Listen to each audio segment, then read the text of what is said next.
All right, let's do a quick civics reminder today because apparently some people skip that part in school. See, there's a sheriff out here in Arizona that's talking very, very tough. And he's really saying that he's ready to arrest federal agents during immigration and for doing that are out here doing immigration enforcement. It sounds bold. It sounds semi-patriotic, but it also sounds so completely disconnected from how the United States actually works. See, there's a little thing called federal supremacy that I don't see brought up enough. And it's not a suggestion, it's not a debate, it's not even optional. It's literally within the Constitution, and no county badge, no press conference, and no cowboy hat can magically can make you outrank federal law. For short, no one is bigger than the program and Mr. Sheriff, to all the sheriffs and police chiefs around the nation. We are the program. See, there's nobody above us to come and arrest us. We do the arresting. We are the pinnacle. We are the highest authority of the land. Immigration and Customs Enforcement are federal agents. Federal agents who are literally working at the behest and the leisure of the president of the United States. You will have just as much arresting, you have just as much luck arresting our immigration or our federal agents. Your luck arresting one of them would be the equivalent of your luck pulling up to the White House right now and asking the president to get into the back of your squad car. It is ridiculous. Now, we've seen this movie before. Minnesota, Minneapolis, the police chief there, he famously tried it. Philadelphia, she tried it. But every single time, reality shows that the cameras turn off and then they walk everything backwards. So today, we're going to break down what federal supremacy actually means and why immigration is federal authority, whether people like it or not, and why this kind of posturing always collapses the moment it runs into the Constitution. Because confidence is one thing, but being confident is wrong in public. This is a whole different set of problems. So let's go ahead and listen to what this sheriff has to say. And we're going to break down how he is lying to his people so that he can get their votes. He wants those liberal votes. See, liberals don't like him because he's a white male and he wears a cowboy hat.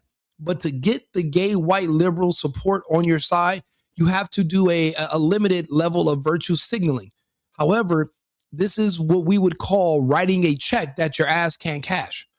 This sheriff, if he attempts to go up against the federal government, being arrested and put in jail is the least of his worries. We are at war. These are enemy combatants who we are considering invaders. These are not your neighbors. We are considering these legals as invaders. You are just not up to date on where we are. But that's your own personal problem. If you are caught harboring fugitives, harboring invading enemies, providing housing or trying to protect them from enforcement, then you're also running afoul to us and to our government, and you are an enemy combatant as well. This sheriff could literally pass away if he attempts himself personally to ever touch or even put a cuff or touch anybody in our federal enforcement. He knows that. That's why, just like the little fat bitch in Philadelphia, she's not on the front line. The little Oompa Loompa black lady, the DEI, whatever she is, police, whatever, she's not going to touch anybody. She's going to send you to do it. And you are going to not just commit political and career suicide, but you could likely lose your life. These are high stakes. We have federal supremacy. We are the law. I keep reading comments when this man is in his thread on the news article, and he's literally speaking, and people are saying, oh yeah, arrest ICE. Do you understand? We are the ones who do the arresting. You are beneath the federal umbrella. We have federal supremacy over you. You are not our equals. And I think that's where people get things misunderstood. The president is not equal to a judge. The president is not equal to a governor. The mayor is not equal to a city mayor, a city councilman. We are completely different leagues. Our president and our federal agents have an entire military behind us. you have no more than about 120 men that might not even be loyal to you, because why would they throw away their lives and their political careers and their employment careers? Why would they throw those away protecting illegal aliens who are criminals, who are enemy combatants? We're viewing this as a war. These are invaders.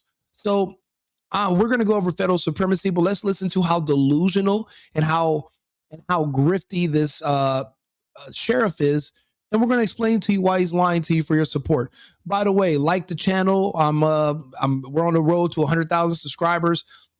I really appreciate you guys, all your support. If you want to hear more of my content, please tune in and stay tuned. But like the page, subscribe to the channel. The headline from your KTAR interview was that you'd be willing to stand up with ICE if they do anything unlawful. Talk me through that, please. Sure. You know, ICE is a law enforcement agency, federal law enforcement agency, and they're held to standards just like every other law enforcement agency in this state is, whether you're local or federal, and you have to do things lawfully. Okay. And there's a lot of rules and regulations, use of force, and everybody is held to that standard. Okay. You don't understand where we are. My question is, and what if we don't?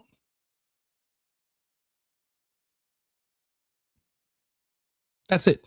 Question. And what the fuck if we don't?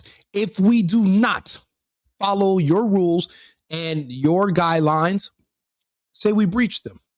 Say we decide to ignore the laws. Say we decide to do things our way because there's a greater good and this is a time of war. So the normal rules and laws they're no more than suggestions. Do you know what the law is? Do you know what the Constitution is? They're only pieces of paper, right? They are only as strong as the men and women standing behind them with guns, who are willing to not just die, but to kill, to protect, and to enforce. That's what the law is. That's what the Constitution is. Now, how many men does he have behind him willing to fight and die to enforce these laws against a federal agent, versus how many agents and how many people we have behind us that are willing to fight and die to enforce our laws and do things our way?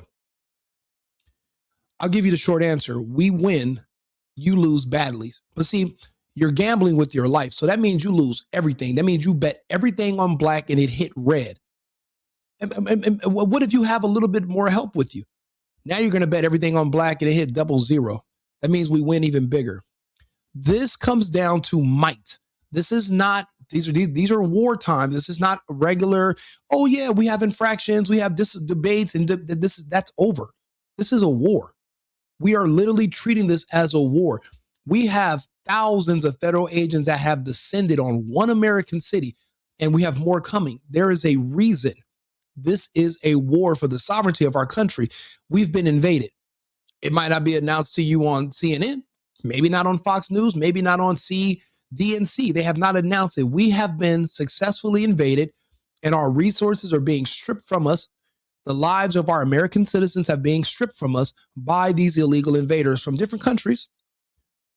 We have a group of liberals consistently made up of the black community and the gay community. They're cheering on for America to lose everything. Any article that comes out where it shows Putin said this about America, China said this about America, these people said this about America, and it seems like America's losing the war, they celebrate the downfall of our country. We're at war with them as well. To maintain our country's sovereignty and our integrity, we are having to push back.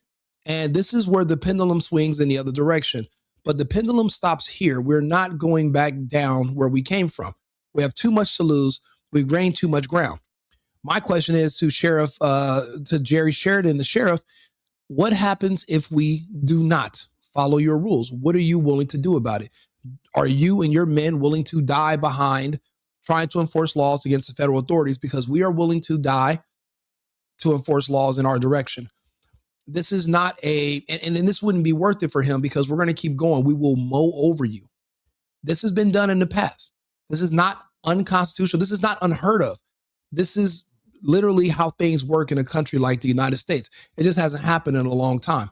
So this guy can lie to you if he wants to, but he's really just blowing smoke up your ass, and he's selling you a bridge in Kentucky that he's selling you beachfront property in Oklahoma. He's lying to you. And I don't have a problem saying that I would hold ICE to that standard. But I also would like to say that the people that are protesting, they're also held to a standard. They have a constitutional right to peaceably assemble and to protest, but the key word is peaceable. So I want them to realize too, that if they violate the law, and whatever that means, whether they become violent or interfere with judicial proceedings, they will also be held accountable. Fair enough. You also mentioned that you have taken action maybe somewhat similar to holding other law enforcement people accountable. Can you talk me through that? Yeah, sure. Absolutely. Somebody in the chat, Caps USA, said that's what the paid lady in Minnesota found out. Absolutely. Do you know how many people? I laugh about it because it's funny. Do you know how many people were really screaming and doxing and begging for the information on the agent that fired in self-defense against Renee Good? They were calling for his head. So were the local authorities. So was sheriffs like this man. Where's that agent at today? Oh, he's free like a bird. He's alive and well. He was injured. He had internal bleeding, but even if he didn't, he wasn't being arrested, period. Arrested by who? Who are we going to let? How are we going to let somebody beneath us come enforce authority over us when we have the manpower, we have the firepower, and we have the backing of the leader of the free world, and we're here at his leisure? There is no one above us. We are the law. We are the authority. When they say no one's above the law, that's not always true. In times of war, there is no one above us. If you make us tell you this, if you make us show you, most of the time, it doesn't come down to the fact that we have to flex. But if we do, never forget, the American government is a bodybuilder. Okay? If you want us to really flex, we can show you the muscles. This is all performative. Go to the comments of this video. I'll post a link to this. It's actually on, let's see here. We'll read the comments together, actually. It's on, I put it on the Facebook. It is right here on Fox 10 Phoenix. And let's see what they're saying. I was just reading through the comments, and I'm laughing because it's just ridiculous at how many people think, oh yeah, this sheriff has the authority where he can literally just arrest federal agents and house them where? In your local jail, so that they can end up being there. The president sent them. You can't arrest them. You don't have that kind of power, and you don't have enough guns. We outgun you. We outman you. People don't understand how this works. We don't have to be nice. We don't have to speak to you. I want you guys to see the comments, but we can go back to the video. The Somalians are good or bad that's absolutely correct. They are going to be deported regardless. Do you think there's an amount of protests or an amount of tears that are going to stop our mission? There's no such thing. I don't know if anybody ever, I don't know if you guys have gotten a memo, but we're Americans. And then that's not how Americans work. We didn't get to where we are in the world. We didn't get to this standing by being compliant with people that are beneath us and weaker than us. Again, we haven't had to remind people who we are until recently, but we have no problem giving you guys reminders and showing you who and what we really are. Now, if you live in this country, you are supporting our actions, whether you are protesting against us or not. The best thing for you to do, if you really hate Trump and you really hate ICE and you hate what the country's doing, is for you to dump your citizenship and repatriate yourself to another nation and fight against us. That's the best you can do. But as long as you're living here in this country and you buy food and you pay taxes and you're paying into our system and our way of life, and we are going to protect it. Now, if you don't like it, you should leave. But as long as you're here, you're a part of this. There is no pretending that you're a separate sovereign person and you're not with us. That's not the case. I'm not proud of this, but I had a nephew years ago as a detective here, and he put in for overtime that he didn't work. And so I made sure he was fired. And I also forwarded those charges to the county attorney's office. And there, over the years, again, I've been in this business for 41 years, so I've seen a lot of different things. And there has been a couple of times where deputy sheriffs have committed a crime, and we have put handcuffs on them and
Hey, brother, if you could just unmute your mic and then we can hear you.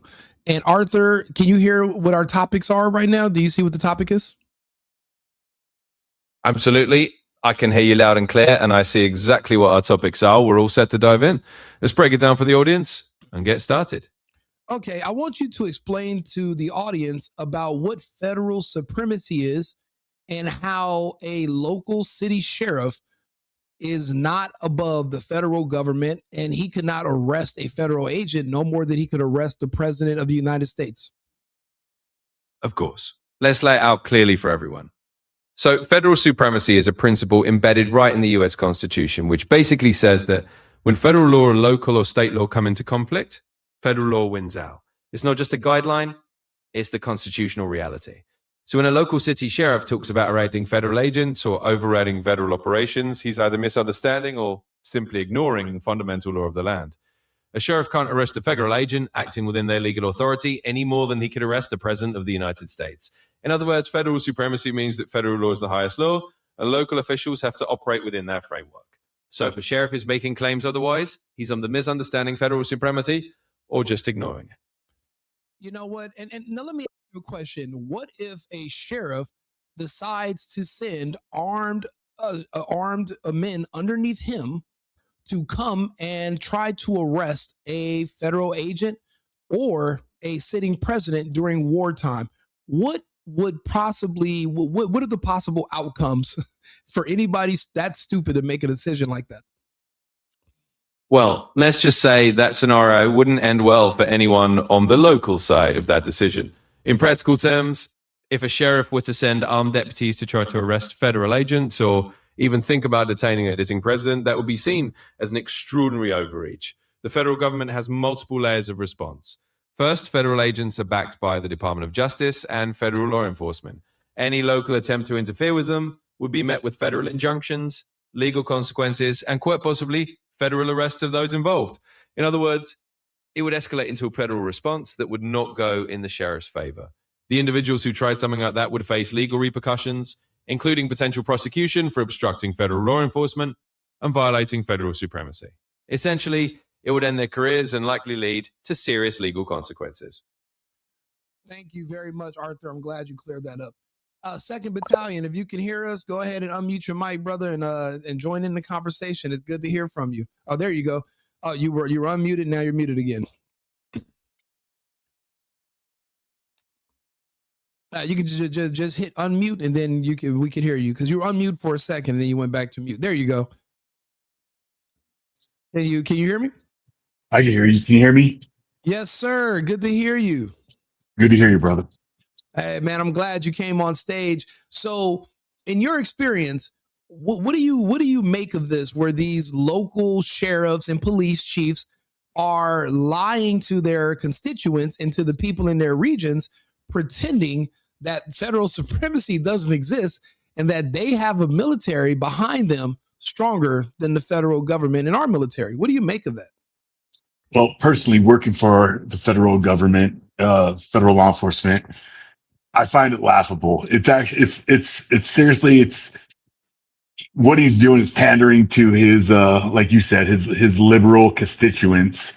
And he has no federal authority whatsoever, and federal authority trumps, anything. So I think he's committing political suicide myself. I think so as well. And in my opinion, if he attempts, what if he has to make good on his threats? And what if he shows up himself? I think he's not just committing political suicide. I think he's also committing political suicide. I don't think people understand this is a time of war for us. And we are viewing all these illegals that came across the border under Biden as invaders of a foreign military, even if they're from different countries. We see them as invaders of another foreign entity that is against the United States. So in a time of war, how do they expect us to react, you think? In a time of war, I mean, the gloves come off. So he just put a target on his back for Trump and hit the administration. And he's the next one to fall in line. You know what's crazy is that, I'm in Arizona right now. I go back to Texas in about 2 weeks. When I used to live in Arizona years ago, we had a sheriff named Joe Arpaio. Oh, yeah, I remember him. Man, I love the Sheriff Joe. People used to get mad because he made the inmates wear pink. But I'm thinking, this is punishment. It's jail. Like, this comes with the territory. But how does this man wearing a cowboy hat come up here and pretend that he dressed like a conservative, but he's really just a weak liberal who's just lying to people and pandering for votes? Yeah. Well, there you have it. Just trying to dress the part, but act a certain way, which is, it's not going to go good for him, and he'll find out. Bro, it's like, why? I don't know. What do you think? Why are they begging for this? Why are they begging us to do this? It's just like Renee Good. She begged. She was on her hands and knees begging for this. She didn't want peace. She wanted to fight. She wanted to kill. Did you hear that they had she was a part of a group that actually were getting funds from the city to train each other on how to obstruct ICE? Yeah, I did hear that. What? It's like I said earlier, it's people will believe what they want. People will see what they want to believe. It has nothing to do with the reality. It's, if you want to believe in something so much, you'll see what you want to believe. Absolutely. I don't understand, why these people are willing to throw their lives away to protect people who would not piss into their mouths if their gums were on fire.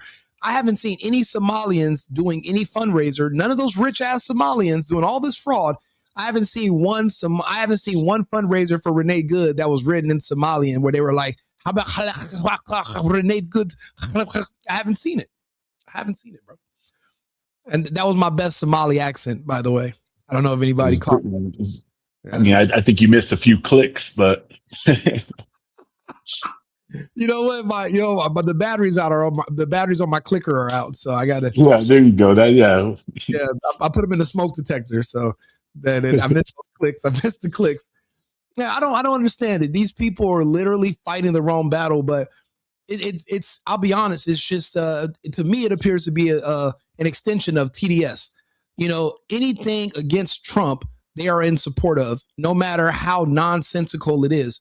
And that's why I'm seeing these people make these rash decisions that don't make any sense. But all of it is just it's like the opposite of what Trump would do.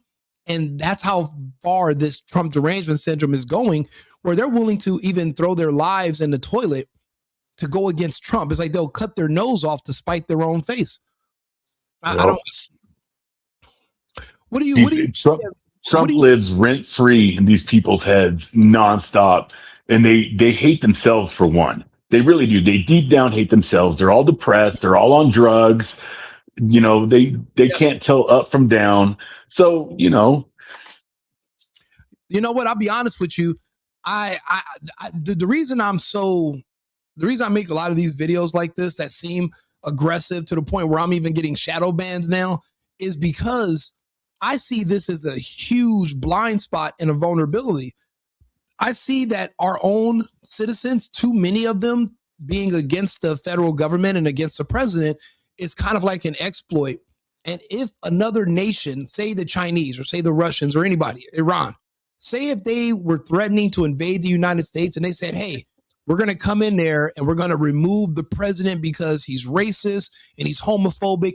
Even if these are countries that hate gays and hate everybody, if they use those key words, I wonder how many Americans are be willing to join these enemy nations to fight against the president and against the United States. I wonder how many would turn against us. Well, I got to tell you, if they do, some freaking homo in a tutu ain't going to go far. So good luck. Listen, I told them even without all the blacks that died of the vaccine so far, you still wouldn't have an army strong enough for the conservative Americans, patriots in this country. The reason that these people have been so emboldened lately is because they think that we're outnumbered, simply because we're so quiet. We're too busy working. We're too busy taking care of our families. We're too busy living life. These people really have nothing else to do but just obsess over the country and protest. They don't work because there's no way you can be at work and at a protest at 2 p.m. in the afternoon. A protest that's generating nothing for you. And what have you heard about these people that are being paid to protest? Yeah, that's exactly what I mean, they, like you said, they have no jobs. I mean, I work damn near 80 hours a week. I really do, 80 hours a week. And my only outlet is listening to you, which I appreciate and love. Thank you, by the way. I appreciate you and love you for being here, brother. This means the world to me. That's why I was happy to bring you up, and have you on the stage. Thank you. Yeah, so being paid to protest, that's exactly what that's what they have going on in their lives. That's what they have. I mean, we only have so many Uber delivery food drive, whatever food drivers that they do, because they all have screw up backgrounds. They can't maintain a real job. They're lazy. They stink. It is what it is. It's crazy. And I've met a couple of these people, and I've noticed that they have one thing in common. They don't believe in accountability. So they blame everything and everybody for where they are and their outcomes and what's going on with them. And it just seems like they're all able to just share a common delusion that all their problems began when Trump took office in January last year. Like, how is that the beginning of all your problems? And now you're pretending that getting rid of illegals is not going to be in your favor.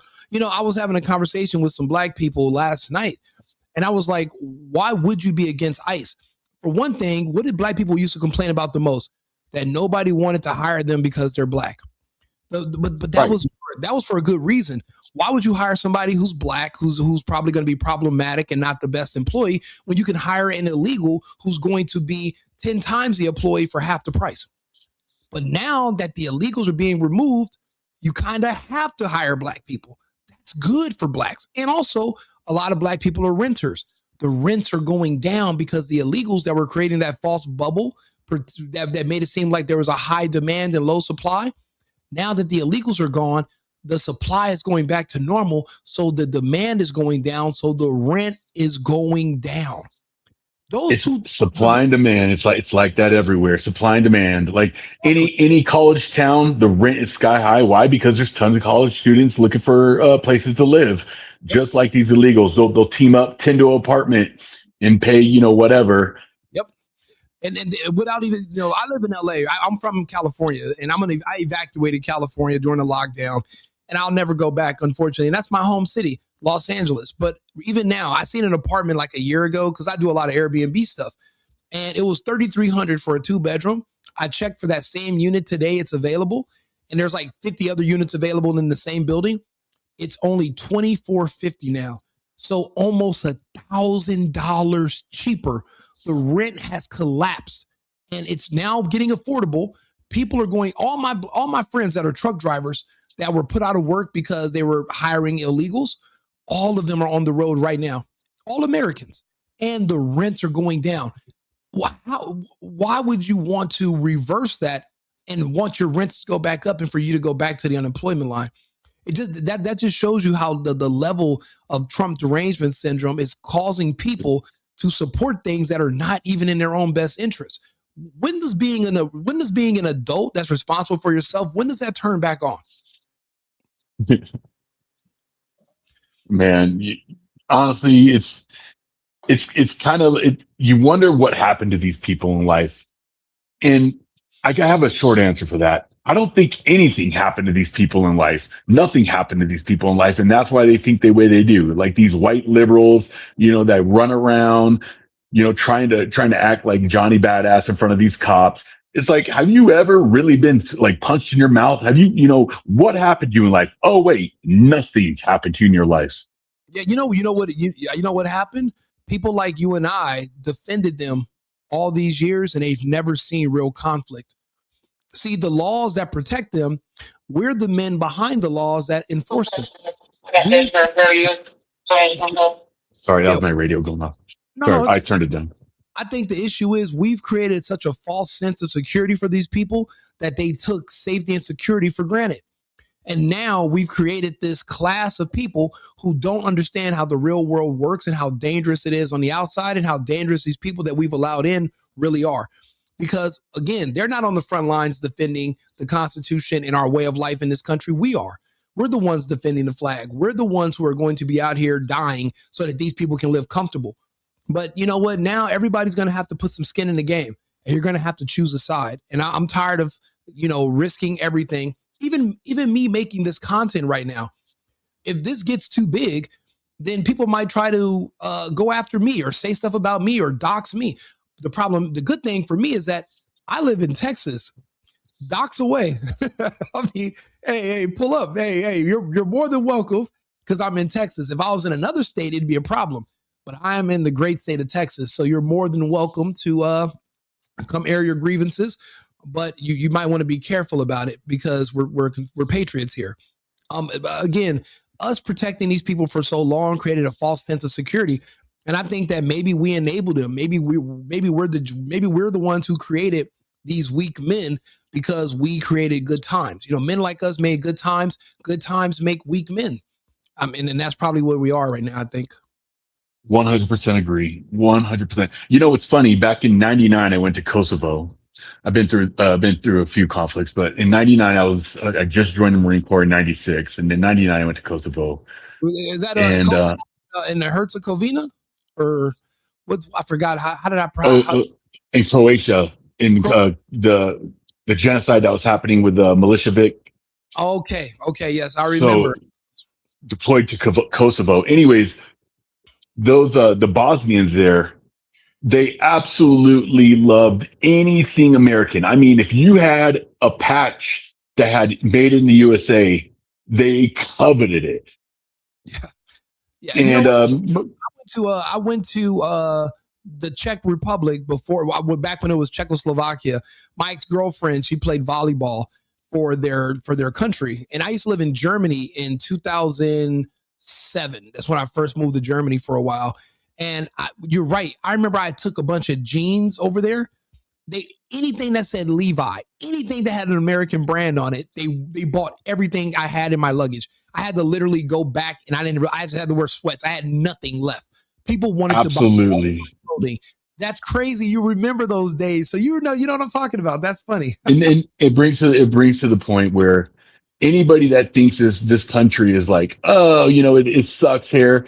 I don't think they really traveled abroad. I really don't. And, Costa Rica doesn't count. Mexico doesn't count. Or, Cabo San Lucas doesn't count. I'm No, telling you, go to one of these shithole third world countries and see how good we really have it.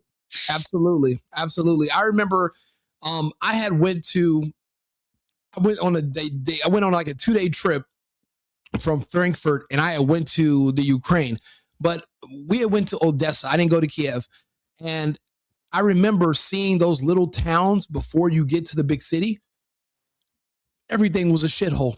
Everything looked like the United States back in the 1890s or something. It was just complete, it was simple living, and we didn't want to be judgmental, but we were like, wow, we really do have privileges as Americans. And the thing is, you're right. Unless you leave this country, you don't appreciate this country. Like, think about it. Remember back when we were kids, we lived at our parents' houses and we didn't like all the rules and we thought it was terrible.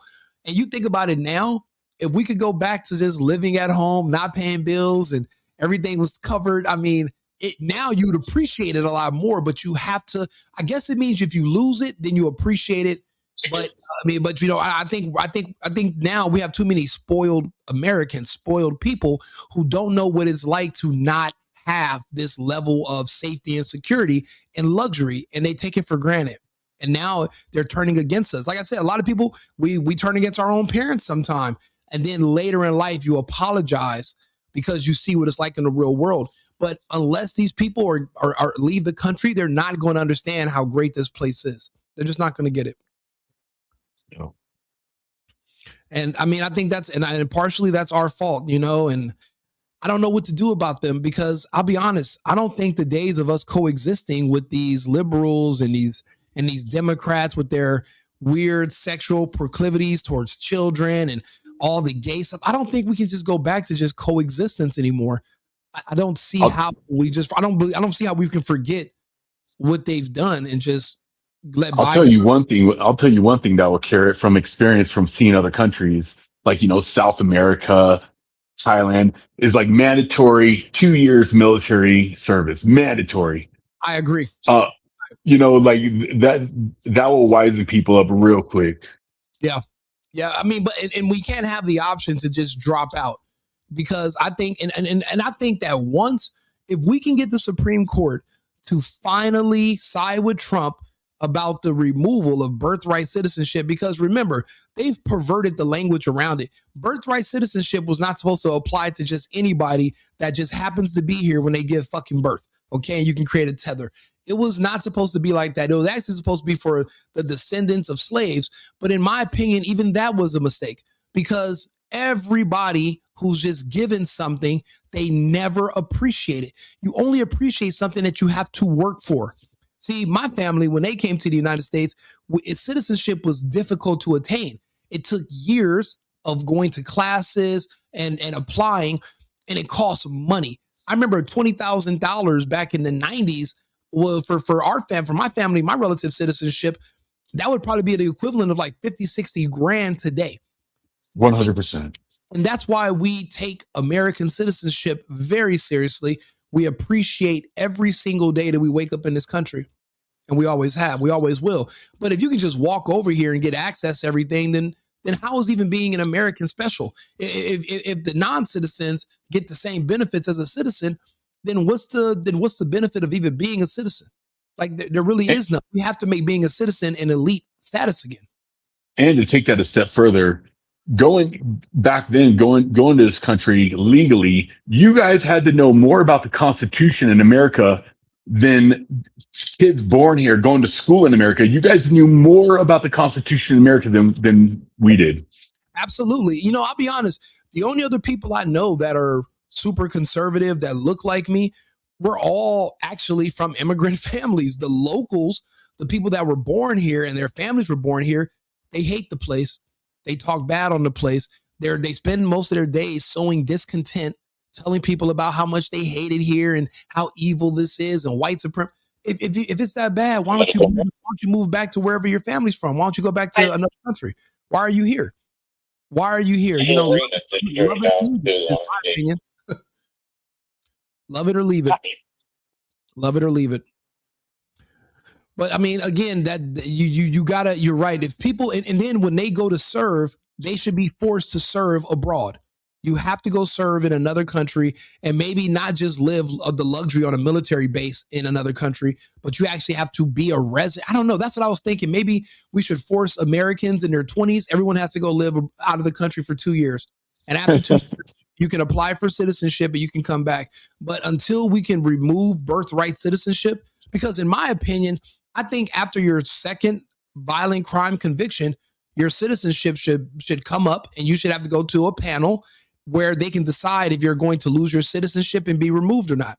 And then in 5 years, you can reapply for American citizenship and somebody has to look over it in like a parole board and we grant you temporary citizenship. I think if citizenship was on the table, the behavior of Americans would change. I think our prisons would be emptier. I think our crime rates would go down because people would be afraid of being kicked out of the country for good. I think that should be a fear for everybody because it's just housing violent criminals for 1,000 years. Do you know how expensive that is per day per criminal? Let's look up the average because I'm from California, so I know a little bit. DQ, I'm from West Covina, remember? Oh yeah. You're from West. Yeah, you're from like what 30 minutes from me. And I told you I used to go out to West Covina because I'd take the 605 freeway and because I lived in Fontana, I lived in the Inland Empire, I lived in Ontario. I worked at Ontario Mills, so that's where the 15 meets the 10. Or you could take the 605 to the 15, and then you go north, whatever. Yep, But I lived in Ranch Cucamonga for 2 years. Yep. My grandmother, when we first left LA, because we lived in Los Angeles, and then after the riots, my family moved to San Dimas, and then they bought a bigger house in Rancho Cucamonga. So that's where me and all my cousins, we all used to be in Rancho Cucamonga every weekend, at my grandmother's house and with the family. So Rancho Cucamonga was like a big suburb of a suburb because people from LA would first go to Pomona or those cities right there. But if you wanted to go even further, then you would get to San Dimas, Rancho, Ontario, and you would have these other even over by Chaffey College, even all that. You would go further out. Then you're in Rancho. Then they built up Fontana, then Rialto, and then San Bernardino, and all those places. So yeah, we're all from the same part of California. That's cool. Let's look up. Okay, so you know how California works. Let me ask Arthur about the California prison system. Let's see how expensive this is. Hold on. Hey Arthur, quick question. In California, how much does it cost per day per prisoner that we're housing, and how much would that be per year to house one prisoner that's maybe in jail doing life? How much does that cost?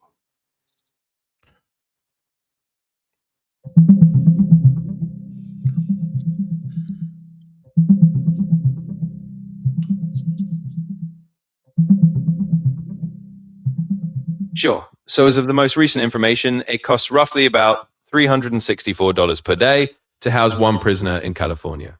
That adds up to about $132,000 per year per inmate. So if no one's serving a life sentence, you're looking at that kind of annual cost every single year. And how, on average, how old do people live when they're in prison? How old do they live, Arthur?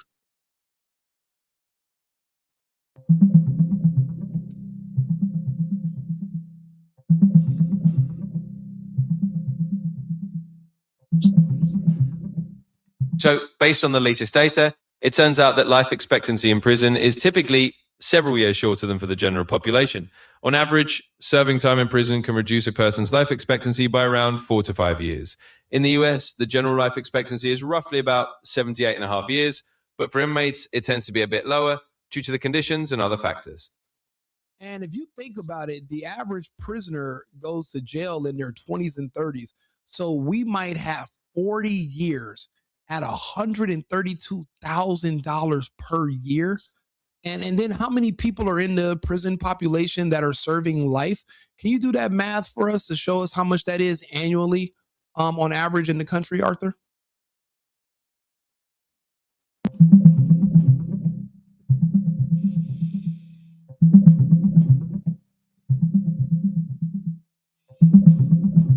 So to give you a clear picture, currently in the United States, there are roughly about 194,000 people serving life sentences in prison. That includes those with life without parole, life with parole, and those serving extremely long terms, often called virtual life sentences. If you do the math at about $132,000 per year per inmate, and consider someone might be incarcerated for 40 years, the annual cost for the entire life sentence population is massive. It adds up to billions of dollars every year just to house those serving life terms. Unbelievable. Billions per year. So just think about it. If we remove birthright citizenship, and after your second violent crime conviction, we could remove your citizenship and expel you from the country and bar you from coming back. We could just we could cut some of our expenses for housing prisoners who are dangerous. We can cut that down, more than 90%. Because Boom, I have the best idea. We'll make Greenland the Australia. Remember how days are sitting now. Australia had, if you're on the coast, you're doing pretty good in Australia. The only place that sucks is the outback. But if you're on the coast, the Gold Coast, Sydney, Melbourne, those are luxury resorts with beautiful beaches. But Greenland, imagine if, think about it, there's only 57,000 people in Greenland. If we would, and it's an island, so you can't get there unless you go by boat or plane. What if we just start putting the people that we were going to give life in prison in the U.S., we just sent them to Greenland? That's how Australia was formed. Is the British took all their fugitives or all their inmates and stuff and threw them in Australia. It was a penal colony. Yeah, that's how it exactly. We need another penal colony outside the U.S. I just don't think that housing people at the cost of billions per year because they took citizenship for granted. I think those people that are in jail for life, if their citizenship was on the table, I don't think they'd be in jail for life. I think they would I think they would work to keep their citizenship.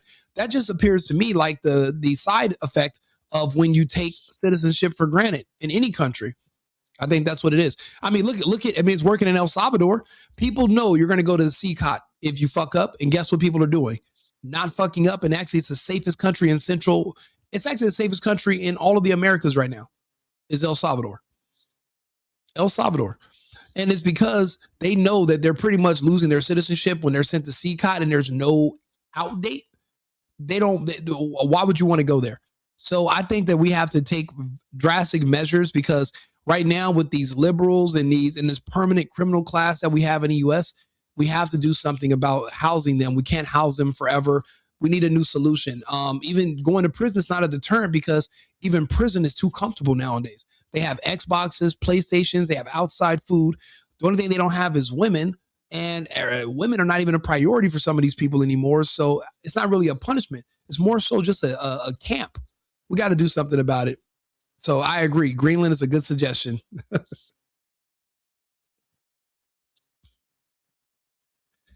Let's see here. You still there, 3rd Battalion? I'm here, sir.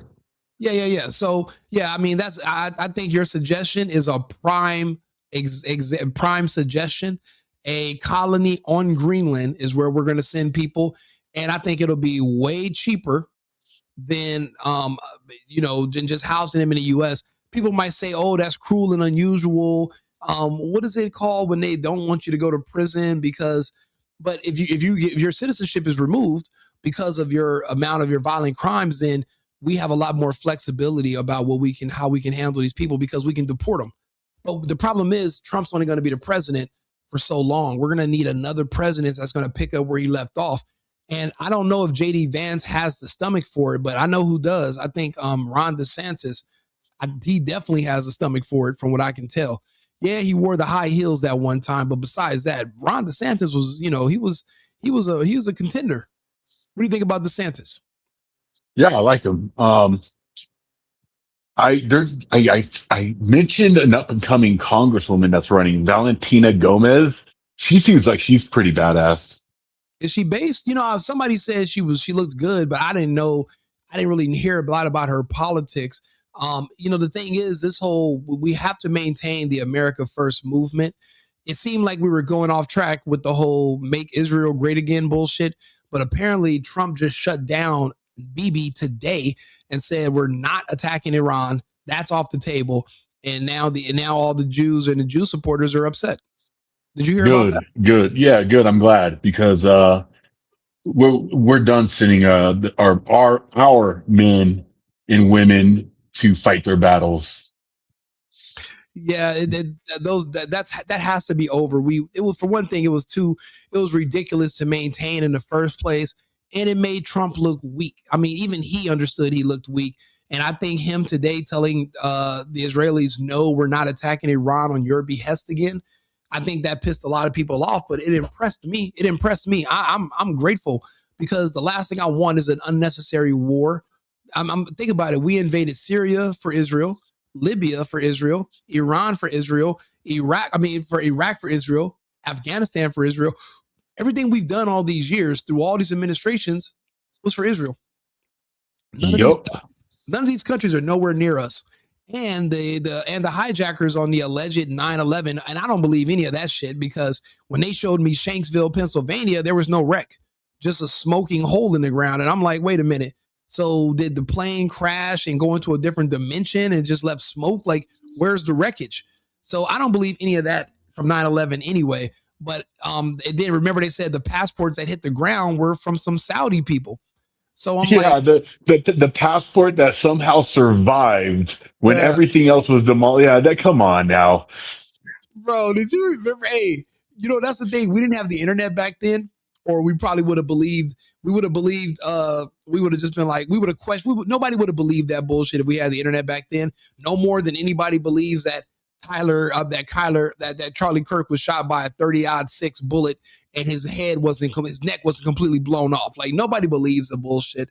We know better, but because we have the internet, we can question things. But back then, whatever they said goes, and it would be up to you to just go out and talk to the people in your immediate circle about how it doesn't make sense. But thank goodness for the internet. But I can understand why they want to get rid of it and why they want to put limits on it. There's like these Israeli companies that are trying to buy up all these internet companies to stop you from talking on the internet, and we just let that happen. They want to buy. They're trying to buy Twitter from Elon Musk. Some Israelis. They're trying to buy it. They want to get rid of America, because we're the only country with free speech. We're the only ones they have to worry about. They can arrest. They're arresting citizens in other countries right now for just doing what we're doing right now. The one thing I do not do, I don't get my news from any major news outlet. I get my news from guys like you. Yeah. Because they're all bought and paid for. They'll tell you what they want you to hear. Absolutely. And honestly, that's why I started making content, because I kept fact checking people on TV, and I kept finding out they were skewing the information and lying to me. Like I said, I used to, and it's embarrassing to admit this, but there used to be these two gay guys, right? And they used to influence everything I thought about the world and about local information. And they control what I thought about the president for about 3 years. I didn't discover the amazement of Trump and what he was actually saying and how much I agree with until probably 2019. So I wasted 3 years talking bad about this guy, sounding like a liberal. And it's because two gay guys were in my ear, and I'm not even gay. So why am I listening to two gay guys? We don't even have the same things in common. We have different agendas. And it was Don Lemon and Anderson Cooper on CNN completely warped my opinion about Trump and what was going on. And I'm embarrassed, but now I can talk about it openly. And I'm just like, you know what? It was a learning experience. So now what I do is I like to go in and I listen to the actual people that were involved, the people in these areas, and I make my own informed decision. I don't just regurgitate what I hear on the news, because that's dangerous. I didn't think about it. If I would have believed everything they told me about the fake virus, then I'd be dead right now, like the rest of my friends. I had to literally figure out that was all fake too. It was all nonsense. I remember they showed one video of one guy in China. He just fell over on the ground, and they used that as the excuse to lock down my country. That one video of one Asian guy falling over. I'm like, so wait a minute, we're going to lock down over that? How do you know he didn't get shot, or how do you know he didn't choke on some chicken broth, or he didn't just have a heart attack? Like, what? Why would you? Why do you mean? What do you mean I have to? That's the excuse? And I rolled out the lockdown, and I remember being in the dark about everything for a while. And now, because of that, I made it my mission to know everything. I have to know everything.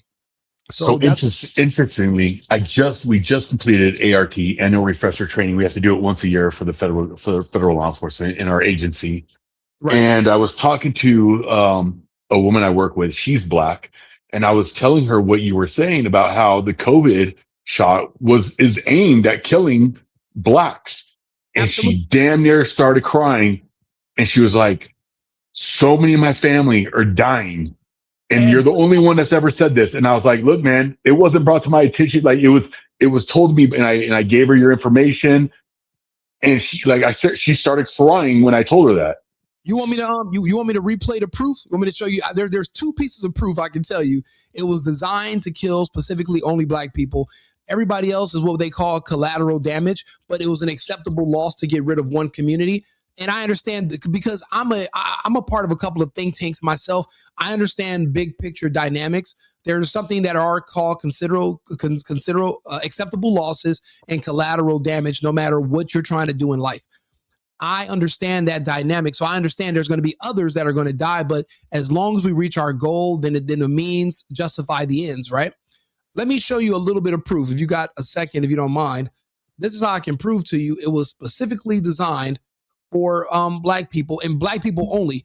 And I'll explain to you the details. Let me see if I can find this clip for you. You probably saw it the other day, but I'll replay it for everybody because there's probably some new people that are going to see this video because I clip the videos and then I post them later because I do the live and then I clip them. Where is this video? You have to see it. Sorry, I'm going fast right here. It's my dog Bacon. Where is this video? It should be right in this area. Should be maybe they probably gave me a community violation for it too. Okay, let me just go ahead and let's go to Instagram, shall we? Let's see if I can find it on here. And when I show people this video, a lot of them don't remember it because they've blocked out their memory. Here we go, right here. Ready? Ready, brother? All right, check this out. Absolutely. And so I think the first thing to know is the difference between DNA and RNA. Right. So I like to think of it as DNA is like your blueprint for your house, right? And RNA is like a contractor that kind of gives information about what to do so that the blueprint comes out okay.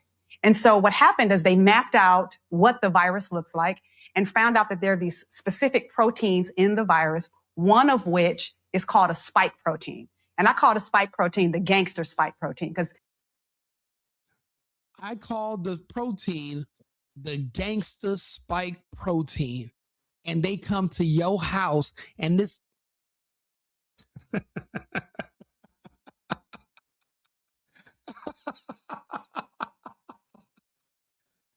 Bro, they killed, they killed them all.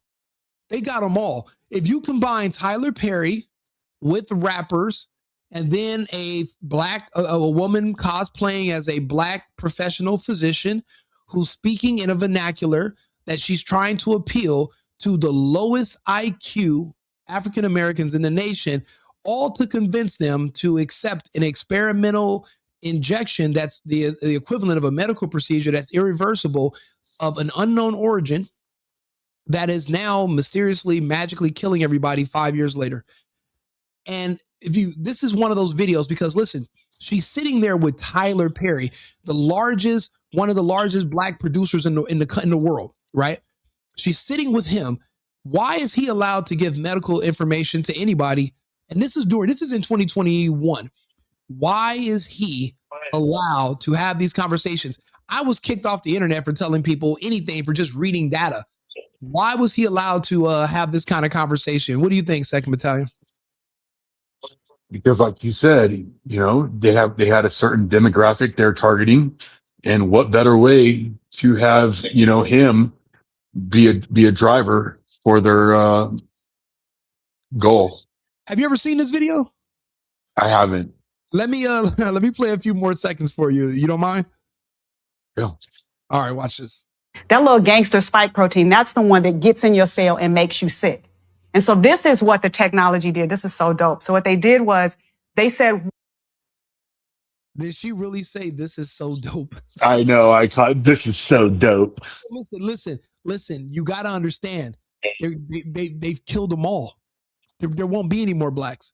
By the year 2029, at the estimate that I have, the 13%, it's already at 9% right now, according to my best estimates, because I treat Facebook as an obituary. I'm keeping track of all the deaths per families that I know just in California alone. I haven't been calculating the ones in the it's always in places that have a lot of dark cloud cover during the winter. So I'm not calculating. I haven't calculated Illinois and Michigan, but I know the numbers are sky high. In California, where we're from, they've done cloud seeding ever since 2021 to block out the sun. Apparently, sun exposure is the only thing that's keeping people in Texas and Florida that took it alive. Because if it was cloudier in these other places, this the thing that they injected into you would kill you a lot sooner. But in California, that's why you see all the celebrities and all these black people that are famous. They all live in California. And because they've cloud seeded and there's no more sun exposure in California, everyone there is dying. Famously, LeBron James' son, Bronny James, died. But remember they brought him back to life. Remember, he had three heart attacks in one day. Bronny, why do you think he's in the NBA? LeBron was going to speak out against the vaccine and he was going to warn other black people not to take it. But the problem is the black population is a target demographic.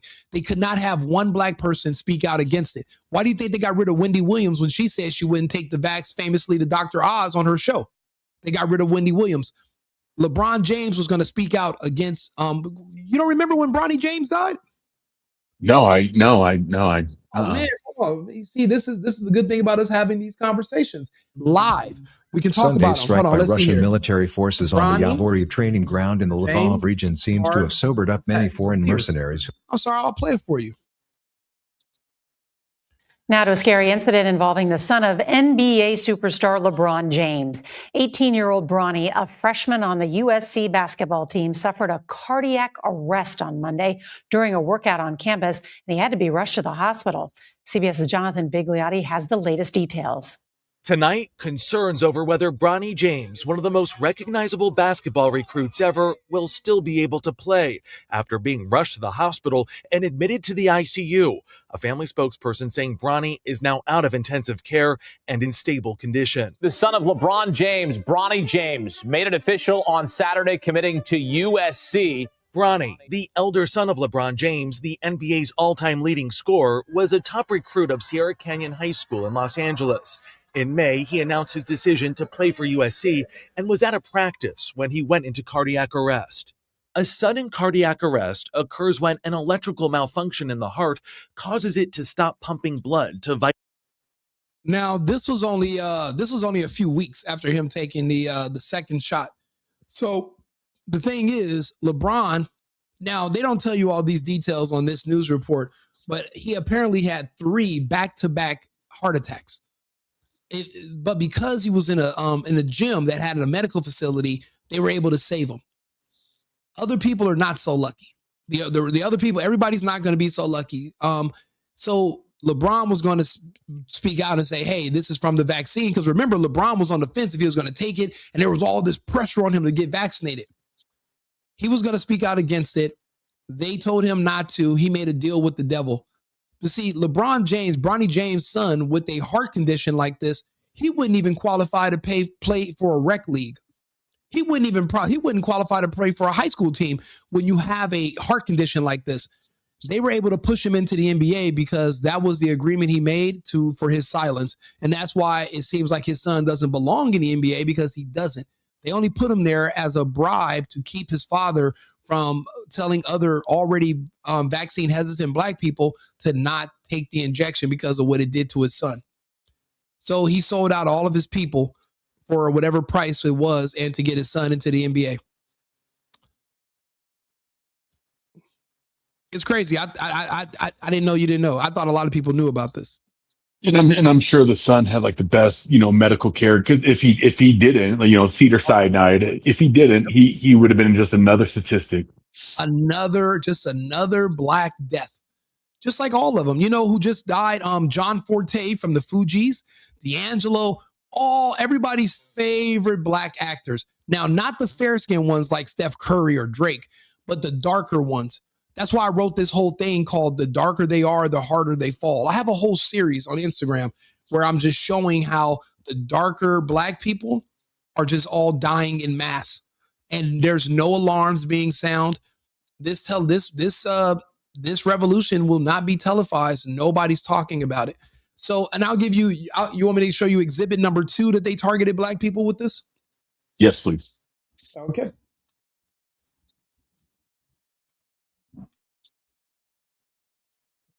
And here we go. But before you buy that day chain, you gotta wait chain. Gotta go vaccinate chain, get it spring chain. All right, listen, you probably think I'm anti-vax, but you be wrong. I'll tell you, that's an anti-fact. There's a lot of people close to me that have the vaccine. A handsome young brother wants to vax that thing up. In real life, you need to vax that thing up. Feeling figure all night, you need to vax that thing up. Girl, you look good, want to vax that thing up. You's a handsome young brother, want to vax. Normally, the video. Did you know anybody else from any other racial group that had famous entertainers making literal music to promote taking an experimental unknown injection into their bloodstream that was irreversible and nobody knew the origin? Did you hear about that for anybody else? We had our famous rappers making songs about taking the vaccine. Nobody else. There was nothing from Coldplay. There was nothing from any other artists of any other American artists of any other racial background. Not one. Not one. There was no mariachi band in Mexico that was playing guitars and vaccine needles were flying out and just stabbing hot fucking Latinas in the arm. There was no campaign in China where you see Jet Li and Jackie Chan do roundhouse kicks and they kick needles and then the needles fly into the arms of Asian kids and they go, Taya! There was none of that. There was nothing about Leonardo DiCaprio and Matthew McConaughey riding in a Lincoln talking about we're on our way to get vaccinated to save the America. There was no campaign for any other racial group in the entire country to take the vaccine except for black people. Yeah. I just gave you two major. These were two huge of red flags and proof that it was only for them.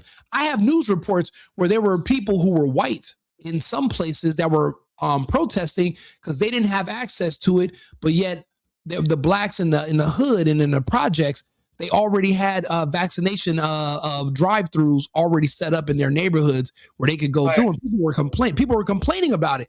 And I was like, it's not made for you. It's made for them. You don't need to take it. So that already shows. And and this is other bad news right here. And this is what actually got me into making content. This guy right here, Scott Adams. I'm going to tell you that the anti-vaxxers appear to be right. Somebody who did not get vaccinated, got a little Omicron, or maybe even a worse one, but recovered. Now you've got natural immunity, and you have no vaccination in you. Can we all agree that that was the winning path? Now I'm doing an episode tonight to rest in peace to Scott Adams. He passed away 2 days ago, 3 days ago. He was doing content in his terminal hospital bed, even on New Year's Eve, and I was watching him.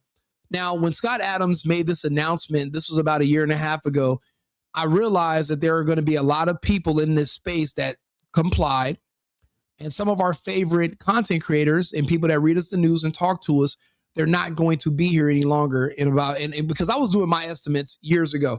So I said, okay, I'm going to still be here. Maybe I should inject myself, no pun intended, into the space where I can maybe help fill the void that we're going to experience from a subsequent die-off due to the compliance with the mandates of Biden in 2021. Remember, it was a whole employer mandate thing. So yep, very familiar. Yeah, so that's how I got into this, because of somebody like Scott Adams. And to watch him pass, it broke my heart, because I used to love his comics. And, I loved his views, because when he knew his death was coming, he decided to be more conservative, and he just didn't care anymore about what people thought. And, you know, he talked about certain topics that other people shied away from. And I appreciated him a lot. And I just did a video on him in December and his condition. And then he just passed away. There's been just so much going on. I didn't have a second to do a special video just for him. But again, it wasn't for everyone. Now, the beautiful thing about this, right, is that there is a God. And I say there's a God because there are nurses all over the world, and they were all reporting having a dream. And they all said in a dream that God came to them and told them to swap out the vaccine with saline and start injecting saline to people. So nurses all over the world there was a nurse in Germany that injected like 30,000 people with saline. And they caught her, but that's just the ones they know about. They said she could have gave out more than that. And there was a nurse, there's nurses in America. There was a nurse in Virginia. There's a nurse in Washington State. There was a nurse in New York. There were nurses in certain areas that all said they had the same dream. And they started giving people saline injections. I think that right there is going to saved the lives of millions right there. Fraud saved a lot of us. But I'll be honest, I don't think anybody swapped out the blacks. I don't think the people at those centers, I don't think they had the Martin Luther King, I had a dream. I don't think that happened for them. I don't think. No, they got the concentrated solution. They got the real deal, Holyfield. Because I knew people that died the same day. I know people personally that went down there and they never came home. And I started noticing a pattern because, like, for example, on my cousin's side of the family, we had an uncle that was in prison for 25 years for murder. Works out every day. He's in his 50s, but he had the body of a 25-year-old, super healthy. He went down there, took the jab. Within 2 weeks of the second jab, he was gone. One of the healthiest people we know. So then we started noticing, wait a minute, I'm noticing is a lot of men dying, but they're all men that work out a lot. So athletes, bodybuilders, people that train and go to the gym. Last year I had 7 friends that all died at the gym in LA off of Slauson at the 24-hour gym. While they were working out or playing basketball, they died. And I started saying they targeted that spike gangster protein. The gangster spike protein. Exactly. And then I started thinking about it. I said, wait a minute. If this was a bioweapon, then this was created. Think about it. The people that work out, that exercise, the big guys, we are what you would, if 500 years ago, we would be considered the warriors. We'd be the fighters, but now they're considered athletes. If this was a bioweapon to go after the biggest and strongest men in the country, it was brilliantly made. And to make something like that, all you would have to do is just make something that was testosterone reactive, because those will be the men with the highest testosterone levels. And that's why you see it's like 93, 94% men that are dying. And the only women that are passing for the most part are darker skinned Black women. I don't know if you remember I don't know if you remember this woman right here, but this is when I started making that connection. Elvis star dies, Black woman.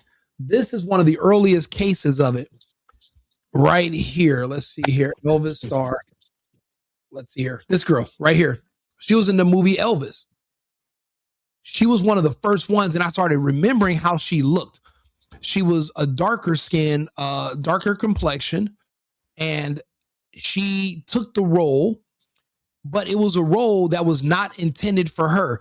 They were doing something called social justice when it came to casting in Hollywood, but what it was a trap. They were just basically telling people to come in and audition for roles that they didn't earn, just so that they could vaccinate them and get them to take the poison. So, and so she was gone by the summer of 2022. She complied in December. So she only made it, 8 months, 7 months. She was gone. But it's not just her. When I look up the other women who have died from it, they're all darker. Okay, like for example, Black woman, entertainment, died. Where is she at? She was like, yeah, these are all the women that have recently, she died the same day that she took it. Also same night. Angie Stone was in a car accident. These are all just different women, but there was like some famous one who just passed away, and I shared it on social media. So what I do is I keep track of all of this on Facebook. I keep track of all the death. So now people are starting to say, okay, maybe he's on to something because he's been doing this for like 3 years now, and I'm noticing a big pattern. The pattern is there. Don't get me wrong, there are other people of other races dying, but they're all only American, either American. Well, I think I told you this. So we have 100 and like over 100 employees that work at our agency, and we were forced, not forced, but given the option to take the shot or get fired, and not be able to support our families, blah blah blah. Yeah, I remember. The only person that died 1 month after taking the inoculation was a Black female here. Really? Yes. What are the odds of that? Exactly. The thing is, I've done the research. So I can say I'm actually a specialist in the topic. I'm actually probably the most well-versed people on this subject besides those who were involved in its development. And you know what I've traced back the origin of the development? You know where I traced it back to? Where? Epstein. See, I found it interesting. I listened to one of your videos and I wasn't aware of this. And you mentioned that he had top scientists on his island. Why would you have top scientists on your pedo island? Let me ask you a question. Why did he have his own office at MIT? And why did he have an office in the science lab at Harvard and Brown? There's like 3 other universities. He had his own office in the research science labs, but no one's ever asking, what was Epstein researching? What were the scientists doing on his island? Nobody knows. But guess who knows now, 3rd Battalion? We do. We know what they were researching because that was the thing. I remember back in 2005, they had this huge earthquake in Haiti. There were a lot of orphans, and they said the Bill and Hillary Clinton Foundation was responsible with helping relocate these orphans, and they took them to these islands, and they were experimented on the islands. So they were kids, but they weren't there for sex. They were there for experiments. And it's like, if you were trying to create something that targeted Black people, you were going to need a bunch of Black people to experiment on. And what's crazy? You brought up Fauci. Remember, they said Fauci was experimenting on Black kids in New York who were what? Orphans. It's verified. Did you remember that? No, this is the first time I'm hearing about it. To be honest with you, after listening to you, my eyes are becoming more and more open, and I'm a believer. Like I really appreciate what you do. It's the hard truth. You're definitely not going to win any popularity contest. I'm sure you're aware of that. Oh yeah, I can tell. Yeah, no, honestly, I'll be honest with you. I'm more so worried about being accurate than I am about being liked. If you look at it, like nobody who looks like me is going to be liked for being honest. No one likes Candace Owens. No one likes, no one likes certain people because we're willing to tell the truth. Like no one likes that guy, Anton Daniels, who was just arguing with the other Black dude. No one likes people who will not feed into their victimhood because, but on the flip side of that coin though, I'm telling you, with what you said, the internet and people now realizing that these major news companies are all bought and paid for, and they're turning to independent reporters. They're starting to really follow hard truth, independent news reporters. Like, Candace Owens is like the hugest podcast there is. And why? Because she speaks the truth. I'm telling you, you are gonna blow up. You're gonna blow up. You're gonna get pushback. But keep on doing it. And people, they're sick of being lied to. We're so sick of it. It's so blatant in your face. Charlie Kirk assassination, all this stuff. It's like, come on now, stop. Just stop. We're sick of it. We need people like you. Bro, we're done with the Fed slop, and we're tired of people rewriting history, and because we don't go look for it ourselves. So, like, I'll give you an example right now. I see the reason I use Arthur all the time is because sometimes people are like, wait a minute, show me where you got this from. So Arthur's a good place to source things. Let me ask Arthur about this. I want you to hear this. Watch this. Hey, Arthur, are you there? Yes, I'm right here. I'm ready to go. Just let me know what else you need, and I'll keep the information coming. Arthur, we have some information about Dr. Fauci that came out. They said that he was exposed for doing research on children who were orphans that were black back during the AIDS scam pandemic. Can you talk to us about that information? Can you look that up?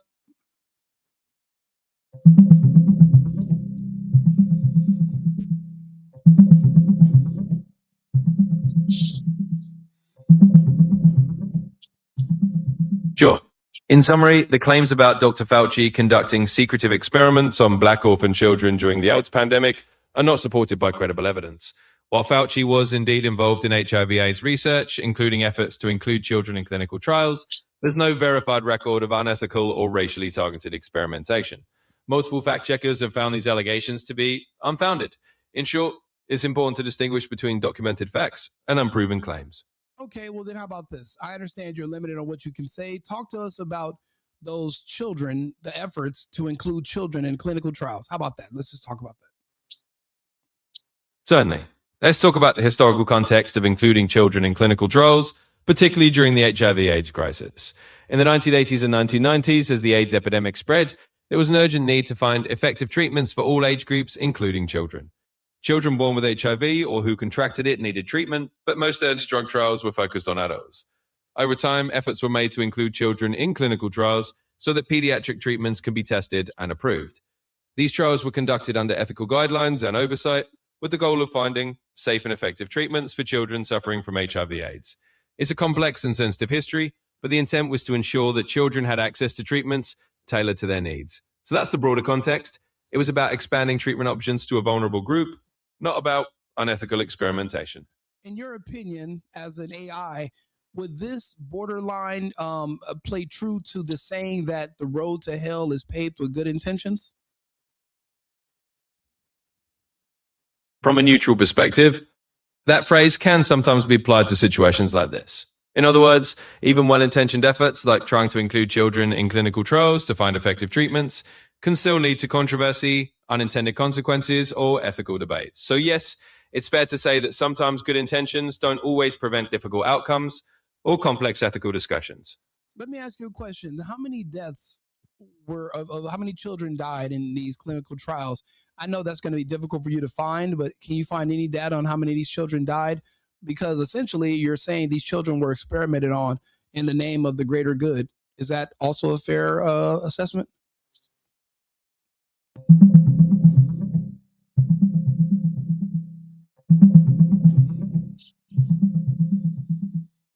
Certainly.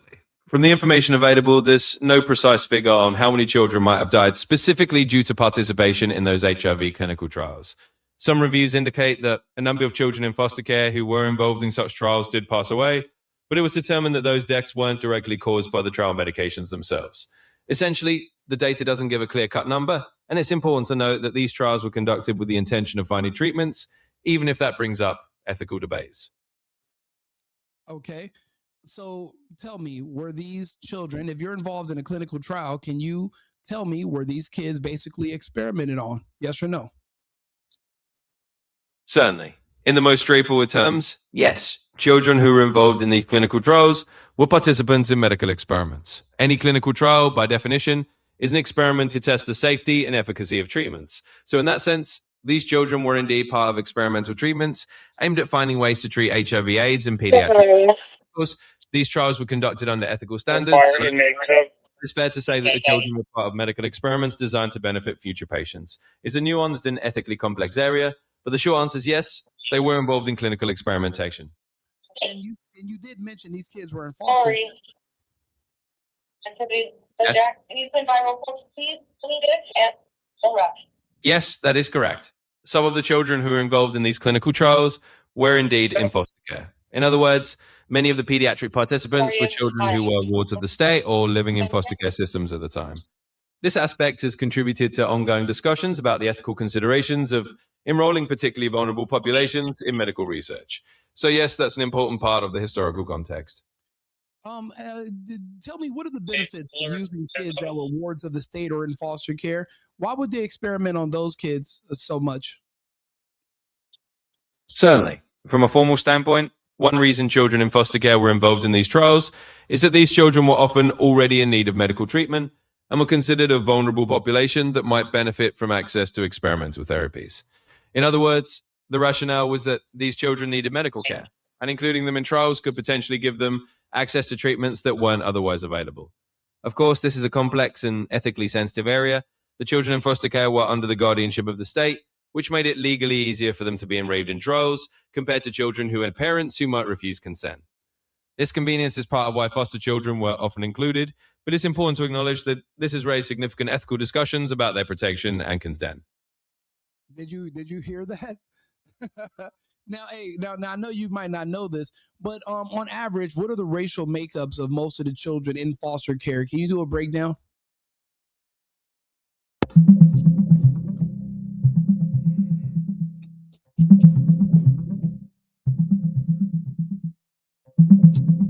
Certainly. As of the most recent data available, about 43% of children in foster care in the United States are white, around 22 to 23% are black, and roughly 21 to 22% are Hispanic. Smaller percentages include children of multiple races, Native American or Alaska Native children, and a very small fraction of Asian or Pacific Islander children. Overall, Black and Native American children are notably overrepresented in the foster care system compared to their share of the general population. So it would be fair to say that if you were pulling kids from foster care, you would likely pull Black and Native American children who could possibly be used in the trial since they are overrepresented, correct? Yes, that's a reasonable assessment. Given that Black and Native American children are indeed overrepresented in the foster care system, it's fair to say that they would have been more likely to be included in those trials. In other words, because of their higher representation in foster care, these groups were more likely to be selected as participants. That's simply a reflection of the demographic makeup of the foster care population. Thank you, Arthur. That'll be all. Did you hear that? Did you hear that, 2nd Battalion?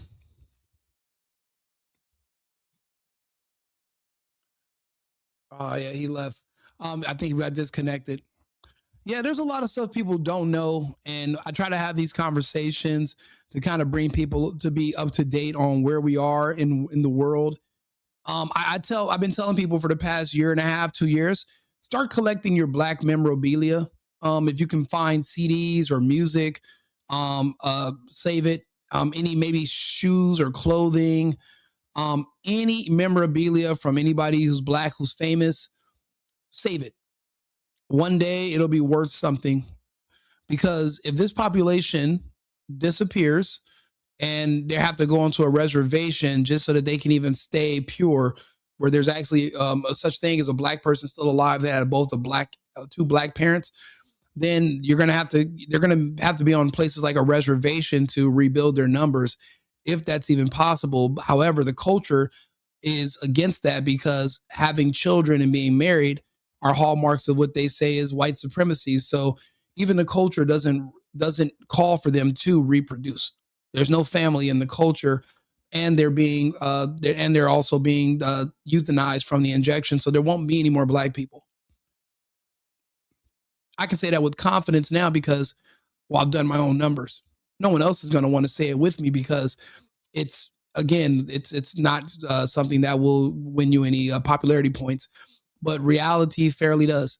People are not happy that I'm right now talking about how these sheriffs are below the law, but federal authorities are above it. They don't like that description, but that's exactly factually correct. So luckily for me, I'm not here to to make necessarily friends. I'm more so here just to be accurate. Hey, brother, thank you for tuning in. 2nd Battalion, I always love talking to you. Love having you here, brother. I know you're at work. Sorry. I'm just glad you came and talked and gave your input. I appreciate it. And Caps in the USA, I appreciate you too for also being here, having these conversations. These are important. We do need to talk about these things because this is all happening right now in real time. And there's so much going on. it's good for us to have these conversations so we can put things in perspective and we can kind of prioritize so we can know what decisions to make for ourselves and our family and for the future of our republic, which where we all live. You know, they say that the tree of liberty is periodically watered with the blood of patriots or something like that. So that means so that we can have a brighter future for our children that remotely resembles where we grew up, we might have to fight and die to protect it. So it might be our calling. You know, we had 30 years, 40 years of peace in this country, and you know, you never know what it's going to call for. So that's why people like me are here having these conversations and showing that there's still something to fight for, and there are some things that are more important than just ourselves. I mean, there's a bigger picture. You know, some of us have children, and we have to make sure we provide a place for them to live in a future, because if the United States falls to the left, then where will we go? There is nowhere for us to go. This is it. You know, we make our last stand here. Like and subscribe, share the video. I'm going to chop up this video and and I'm going to post the, in my shorts, you're going to see all these different clips from these videos, like my other videos too. So please follow the channel, subscribe to it. I appreciate you guys for all tuning in. I'll be back live in about 30 minutes. We'll go eat some tacos, drink some water, and then I'll be back on with another topic. Remember, it's America first and America only. I've been needing to find a new apartment, which has not been easy with credit as bad as mine. Luckily, I found cosigning.com. They connected me with a cosigner who helped me get my dream apartment for me and my dog. I just paid a small fee and was able to move in fast. Get the cosigner you need for the apartment you want. Check out cosigning.com today.